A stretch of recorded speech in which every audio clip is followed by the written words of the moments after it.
नमस्कार, मैं हूं आचार्य विक्रमादित्य। आप हमारे इस चैनल पे हमारे साथ बहुत दिनों से लगातार जुड़े हुए हैं और हम प्रयास कर रहे हैं कि भारतीय संस्कृति के संबंध में विभिन्न जो रहस्य की बातें हैं वो आपके समक्ष समय समय पर उपस्थित करते रहे हैं। आज हम उपस्थित हैं मकर राशि वालों के लिए एक बहुत बढ़िया समय आने वाला है। मकर राशि वालों, शनि होने वाले हैं अस्त। 30 तारीख से जनवरी से शनि हो जाएंगे अस्त। आपकी चल रही है 7.5। आपके 7.5 में अंतिम पड़ाव पर शनि पहुंच गए हैं। पिछले 17 जनवरी को शनि महाराज ने परिवर्तन किया राशि को और राशि परिवर्तन करके वो चले गए कुंभ राशि पर। वैसे तो शनि आपकी राशि में आकर स्वयं लग्नेश हो जाते हैं, योग कारक हो जाते हैं। विशेष तौर पर जब लग्नेश हो गए तो योग कारक भी मान लिए जाते हैं। लग्नेश ग्रह कभी अशुभ नहीं होता है, लेकिन बहुत सारे लोगों ने इस बात पर भ्रांति उत्पन्न हो जाती है कि जब शुभ हो गए तो शनि का प्रभाव भी शुभ हो गया। हाँ, बिल्कुल शनि का प्रभाव शुभ हो गया आपकी जन्मपत्री के अनुसार से, लेकिन गोचर के प्रभाव के अनुसार से शनि का जो गोचर 7.5 वाला होता है वो कभी शुभ नहीं होता। इस बात को हमको समझ लेना चाहिए। ज्योतिष शास्त्र में जब पढ़ाया जाता है तो इस बात को समझाया जाता है कि शनि की 7.5 में कभी भी भाग्योदय का समय भी आ रहा हो तो बहुत रोक कर बोलो, अपनी जवान को कंट्रोल करके बोलो, नहीं तो भविष्यवाणी गलत हो सकती है। तो वही समझाते हुए हम आपको बताने का प्रयास कर रहे हैं कि आपके लिए मकर राशि वालों एक समय आ रहा है 7.5 में चलते हुए भी शनि परिवर्तन होकर। ये 35 दिन का समय आपके लिए बहुत जबरदस्त रहेगा। देखिए, शनि आपके अभी 17 जनवरी को बदलकर कहाँ चले गए? द्वितीय भाव में चले गए। अभी लग्न पर चल रहे थे, आपके मेन राशि के मुख्य भाव पे चल रहे थे, अब पैरों में जाती हुई 7.5 है। वैसे तो कहा जाता है कि पैरों में जाती हुई 7.5 जो होती है कुछ ना कुछ दे के जाती है। ये भ्रांति, ये जन प्रचलित बातें हैं, लेकिन आप समझें ज्योतिषीय गणनाओं के अनुसार से आपके धन भाव में इस वक्त शनि का जो गोचर हुआ है वो आप पर लोन चढ़ा सकता है।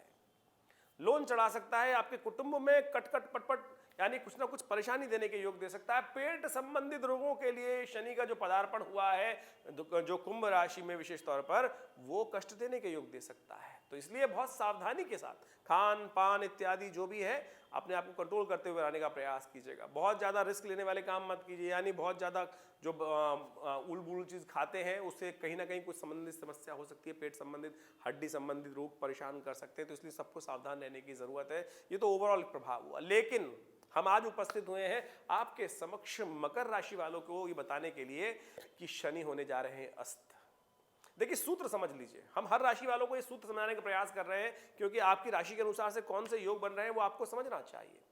मकर राशि शनि की राशि है और शनि वालों के लिए द्वितीय चला गया है शनि जो है इस वक्त, और गोचर में शनि चलते चलते सूर्य के बिल्कुल पास आ गए। जब कोई भी ग्रह सूर्य के बहुत सन्निकट आ जाता है तो वो अस्त हो जाता है, सूर्य के प्रभाव में आ जाता है। तो आप ऐसा समझें कि बहुत बड़ी पर्सनालिटी है और एक छोटा कलाकार है, एक बड़ा कलाकार है। तो एक व्यक्ति जो है उसका प्रभाव बहुत बड़ा है।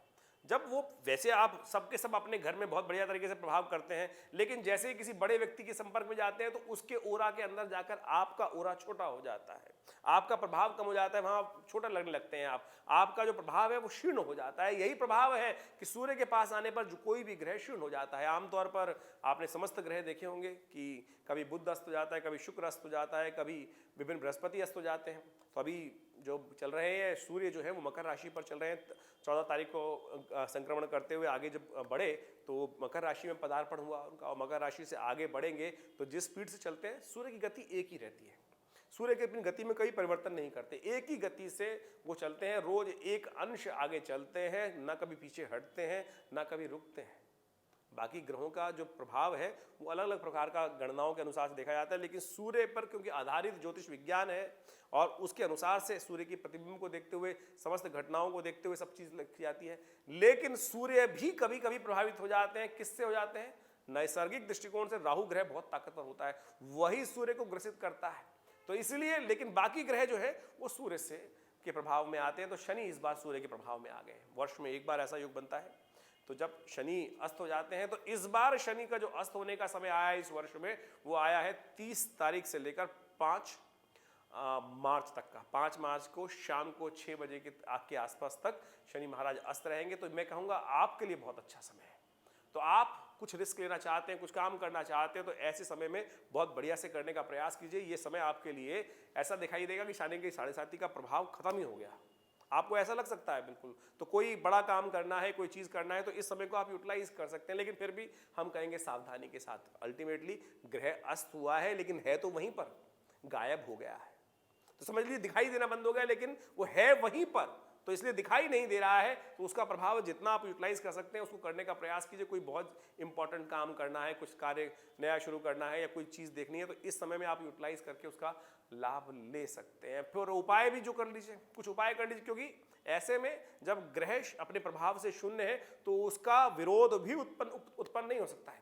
समझ लीजिए, सिद्धांतिक तौर पे हम आपको ज्योतिष की गणनाओं का सिद्धांत समझाने का प्रयास कर रहे हैं कि मकर राशि वालों के लिए क्या रहेगा कि सबसे श्रेष्ठ समय उपाय भी कर सकते हैं। तो हम चाहेंगे कि उपाय के तौर पर आप सबसे बढ़िया एक काम करें, शनि स्तोत्र का पाठ नित्य प्रति करें। शनि स्तोत्र, नमः कृष्णाय नीलाय शितिकंठ निभाय च, नमः कालाग्नि रूपाय कृतांताय च वै नमः, नमो निर्मांस देहाय दीर्घशंशु जटाय च, नमो विशाल नेत्राय शुष्कोधर भयाकृते। ये किसने किया है स्तोत्र का पाठ? ये किया है दशरथ जी के, दशरथ कृत शनि स्तोत्र है। कहा जाता है कि देवासुर संग्राम में जाने से पहले जब रास्ते में दशरथ जी कैकेयी के साथ देवासुर संग्राम में जा रहे थे तो रास्ते में शनि महाराज पड़े। अब शनि का दर्शन सामने हो गया तो उससे बच भी नहीं सकते, तो दशरथ जी ने कहा इनको नमन कर ही लेते हैं।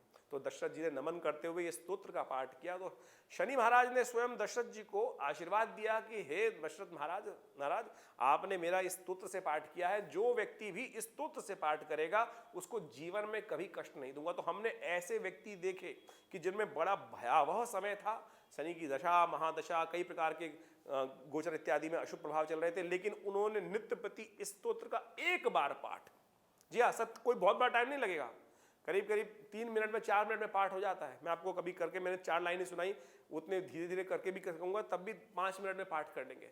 तो बिल्कुल कुछ और आवश्यकता नहीं, शनि स्तोत्र का नित्य प्रति एक बार पाठ कर लीजिए, काम पे लग जाइए। खाली बैठने का समय नहीं है, इसलिए ज़्यादा विचार मत कीजिए। जो सोवत है सो खोवत है, जो जागत है सो पावत है। तो हमने आपको समझाने का प्रयास किया।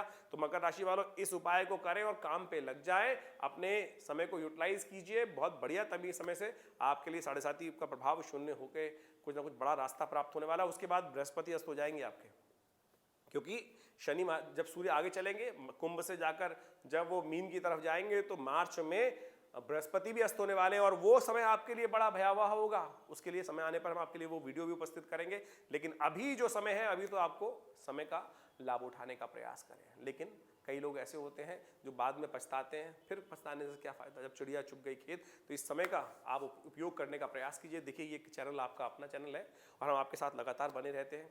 इसलिए हम आपको कहते हैं कि आपके समय को हम पहचानते हुए आपकी राशि के अनुसार से कई प्रकार से हम आपको बताने का प्रयास करते हैं।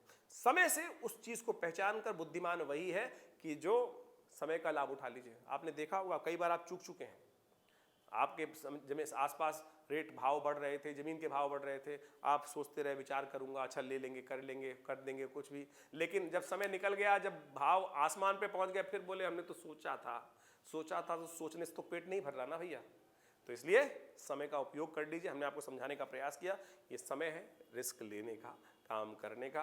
अभी शनि महाराज आप पर दुष्प्रभाव नहीं उत्पन्न करेंगे। तो ऐसे समय में बुद्धिमानी के साथ यदि आप काम करेंगे तो बहुत आगे आने वाले समय में अपने कष्टों को दूर कर सकते हैं। कोशिश करें, इन उपायों को करने का प्रयास करें। यदि आपके मन में कोई प्रश्न चल रहा है तो नीचे नंबर स्क्रॉल चल रहे हैं, उन पर आप अपने परेशानी को, अपनी समस्या को, अपने जो भी शंका समाधान है उसको करने के लिए व्हाट्सएप के थ्रू मैसेज भेज सकते हैं। हम प्रयास करेंगे कि आपके जितने भी मैसेज आएँ उन सबको बहुत जल्द उनका निदान के तौर पर कुछ ना कुछ उपाय अवश्य भेजने का प्रयास करेंगे और आप उन उपायों को करके जीवन में लाभ ले सकते हैं। देखिए, बहुत सारे लोग हमारे साथ इस चैनल पर जुड़े हुए हैं, उन सबके प्रश्न आते हैं, हम प्रयास करते हैं कि सबको समाधान दें। और उसके बाद भी रविवार को विवेकानंद योगाश्रम दिल्ली में बहुत बड़े यज्ञ का आयोजन किया जाता है। आप भी उस यज्ञ में सम्मिलित हो सकते हैं। और आने वाले समय में एक बहुत बड़ा हम यज्ञ करने वाले हैं, रुद्राभिषेक महायज्ञ।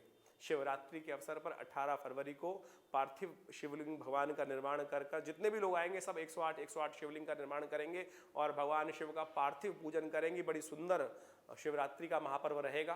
तो ऐसे में कोशिश ये करें, प्रयास ये करें, आप सब भी उस महायज्ञ में सम्मिलित हों और अपने श्रद्धा के सुमन भगवान के श्री चरणों में उपस्थित करें। आपकी मनोकामना सिद्धि का रास्ता अवश्य बनेगा। भगवान आपके जीवन में कल्याण करें। नमस्कार।